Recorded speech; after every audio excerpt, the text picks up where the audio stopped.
नयाँ भर्ना खोल्न लागिसक्यो धेरै स्कुलहरु छन् कता भर्ना गर्ने होला मैले पनि त्यही सोचिरहेको छु ए छिमेकी दिदी पनि आउनु भएछ नि के कुरा गरिरहेको छौ तिमीहरू हामीहरू हाम्रो छोराछोरीहरूलाई कता भर्ना गर्ने भन्दै कुरा गरिरहेका थियौँ ए यति कुरामा पनि के चिन्ता लिइरहेको कहाँ छ त्यस्तो भर पर्दो ठाउँ अनि त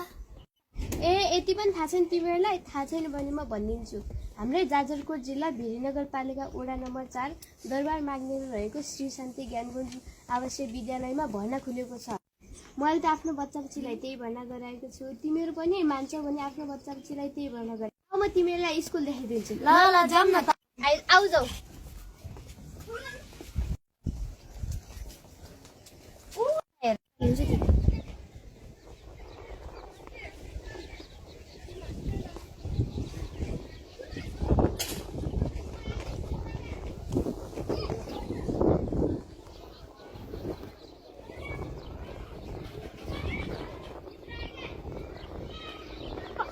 स्कुल कस्तो लाग्यो मलाई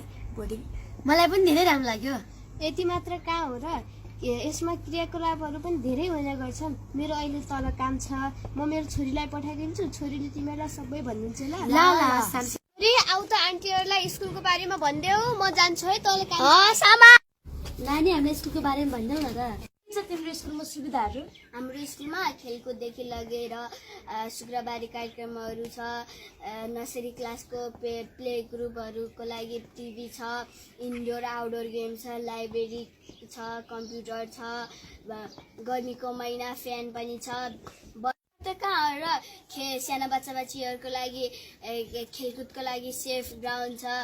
होस्टेल छ फ्यानहरू छ यति भन्छु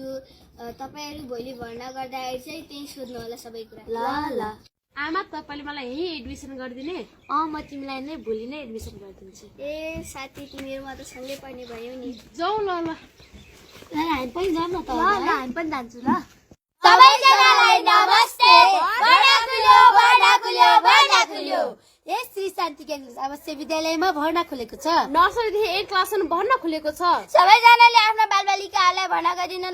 अनुरोध गर्दछु हस् त नमस्ते